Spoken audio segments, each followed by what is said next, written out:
แฟนนี่เนาะนี่แฟนเฮาตัวนี้เป็นสระแอนเนาะมาใส่ตัวเอเป็นแฟนเนาะหรือว่าใส่ตัวเอ็มเนาะอ่านว่าแมนเนาะนี่เนาะแมนนี่แปลว่าผู้ชายแฟนนี่แปลว่าพัดลมเนาะอันนี้เนาะ หรือว่าแพนตัว PAN นี่เนาะแพนตัว P แพนแปลว่าหมอกระทะนี่เนาะอันนี้ตัว A ใส่ตัวสะกดตัว T เนาะเป็นสระแอดสระแอดเนาะสิเอาตัวนี้เนาะแอดเนาะมีเสียงตัว T ทั้งท้ายเนาะแต่ว่าแอดเนาะตัวอย่างว่า exp example ว่าตัวอย่างว่า cat เนาะ act cat เนาะ cat แปลว่าแมวนี่เนาะcat หรือว่า fat fat เนาะ fat แปลว่าอ้วนหรือว่าตุ้ยนี่เนาะ อันนี้เนาะมันนี้ถ้าว่ามาผสมตัว A ผสมกับตัว N ตัว D เนี่ยมีตัวสะกดทางหลังสองตัวเนาะตัว N กับตัว D เนาะก็จะเท่ากับเสียงสระ N เสียงตัวนี้เนาะN มีตัวนอและก็เสียงตัวดอทางท้ายเนาะเพราะว่ามันมีตัวสะกดสองตัวนี่เนาะเทียบกับภาษาลาวก็สิเป็นประมาณนี้ตัวอย่างว่าexample เนาะ example ว่าhand เนาะ hand แปลว่ามือเนาะ hand hand แปลว่ามือหรือว่า band เนาะนี่เนาะ band เนาะนี่เนาะนี่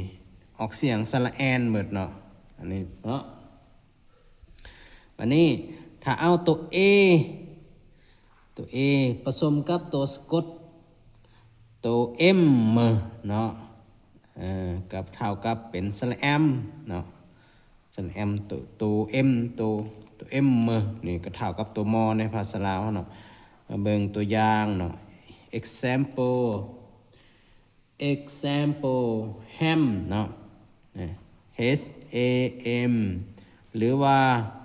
hammer ไปสิเนาะนี่เนาะตัว M hammer นี่ M สองตัวเนาะลงเลย hammer ก็คือคอนตีเนาะอันนี้ ham เนาะอันนี้บัดนี้ตัว E บัดนี้ตัว E ผสมกับตัว N ตัวสะกด N ก็เป็นสระเอนเนาะ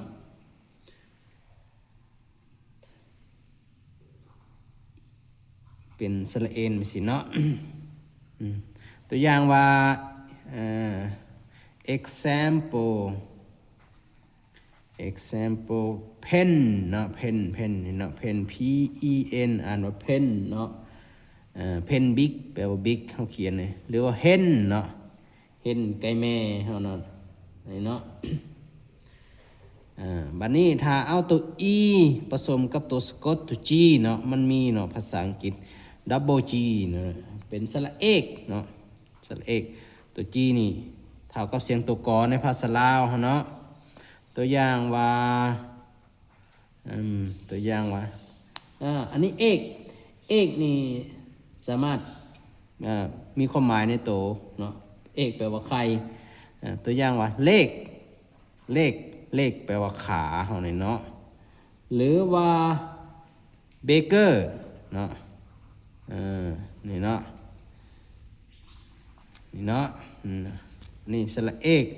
นี่เนาะเป็นสระเอกบัดนี้ถ้าเอาตัวไอบัดนี้เนาะตัวไอผสมกับตัว N เนาะเป็นสระอินนั่นแหละเนาะเพราะว่าตัว N นี่เนาะตัว N ตัวนี้ก็เท่ากับเสียงตัวนอตัวนี้เนาะตัวอย่างว่าพินเนาะพินแปลว่าเข็มหรือว่าหัวชิ้นเนาะตัวอย่างชิ้นเนาะชิ้นแปลว่าข้างเนาะนี่เป็นสระอินเบิดเนาะอันนี้ แบบนี้ ถ้าเอาตัวไอผสมกับตัวที่แบบนี้เนาะก็เป็นสระอิดออกเสียงตัวอิดเนาะมีเสียงมีเสียงตัวที่มีเสียงตัวท่อเนาะเพราะว่าตัวที่นี่เท่ากับเสียงตัวท่อเป็นหลักเนาะตัวอย่างว่ามันมีความอิดนี่แท้จริงมีความหมายในตัวมันเนาะแล้วเราไปใส่ตัวสะกดตัวอย่างว่า sit แปลว่านั่งเนาะหรือว่า sit down สิเนาะหรือว่า fit แปลว่าพอดีเนาะอันนี้เนาะพอเหมาะพอสมพอดีเนาะอันนี้เนาะออกเสียงสระอิดเนาะ sit เนาะถ้าเอาตัว I ไปผสมกับตัวสะกดตัว S เนาะตัว S เป็นตัว S สามารถเป็นตัวสะกดได้แต่ในภาษาลาวมันเทียบกับเสียงตัวสอเนาะ is เนาะ is เนาะ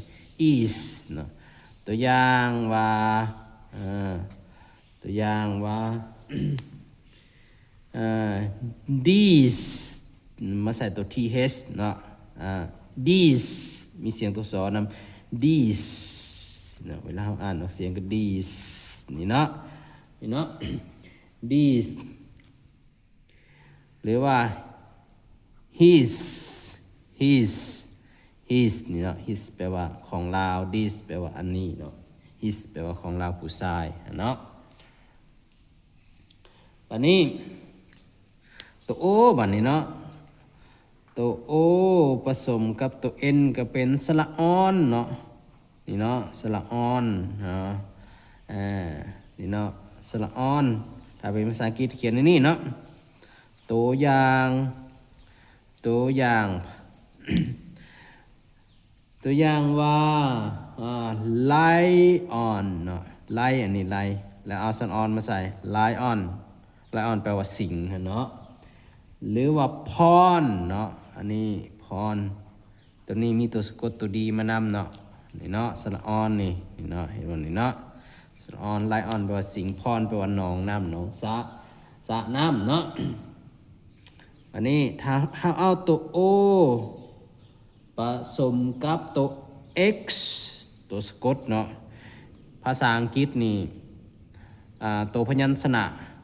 ทุกตัวเนาะสามารถเปรียบเป็นตัวสะกดได้เบิดเนาะเฮาผลมีแต่6ตัวสะกดมี6ตัวบ่เนาะมันจะเท่ากันกับเสียงในภาษาลาวก็คือเสียง ox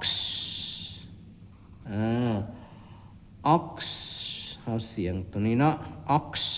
เนาะนี่นะเพราะว่าตัว x เท่ากับเสียงตัวซอแต่ว่าเฮาเอา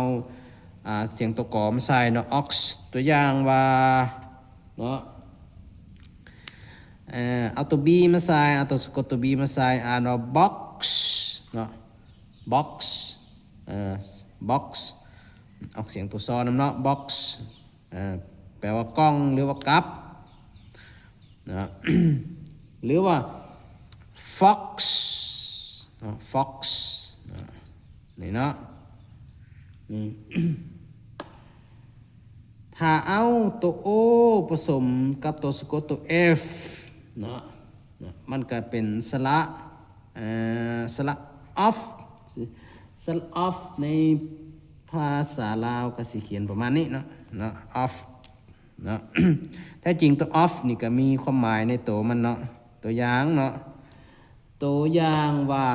soft หรือ software เนาะ soft แปลว่าอ่อนนุ่มนะเนาะ soft เนาะ อันนี้เนาะ หรือว่าเราจะเขียน off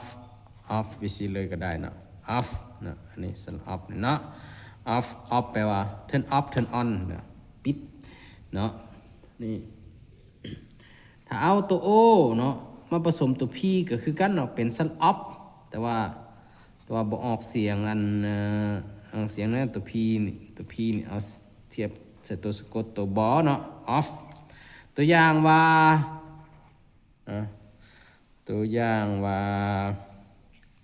เราจะเขียนว่า top เนาะ top 10เนี่ยเนาะ top 10แปลว่าอยู่ปลายหรือว่าสุดยอดเนาะอันดับท็อปติดอันดับท็อปเนาะหรือว่า mob ม็อบแปลว่าไม่ถูพื้นนั่นน่ะเนาะถูพื้นขั้นเป็นเวิร์บก็แปลว่าถูพื้นนั่นแหละเนาะเออ ถ้าเอาตัวยูบัดนี้ตัวยูเนาะผสมกับตัวพีก็เป็นสระอัฟเดี๋ยวบัดนี้เนาะเป็นสระอัฟไปซี่นี่เนาะตัวอย่างถ้ามาเบิ่งตัวอย่างนำกัน exp เนาะ example เนาะตัวอย่างว่าขับแปลว่าจอกอะไรเนาะจอกนั้นนัดก็คือเป็นในโดนัทเนาะในหมากนัดเนาะนี่เนาะนี่ หรือว่าคัดเนาะตัวทีเนาะนี่นะคัดแปลว่าตัดนี่เนาะอันนี้ อันนี้เนาะ คือการเอาโตสระเนาะผสมกับโตพยัญชนะเนาะอันนี้เอาโตเอาสระเนาะเอาสระเอนี่สระอีสระไอสระโอเนาะแล้วก็ตัวยูนี่ผสมกับตัวสะกดเนาะเวลา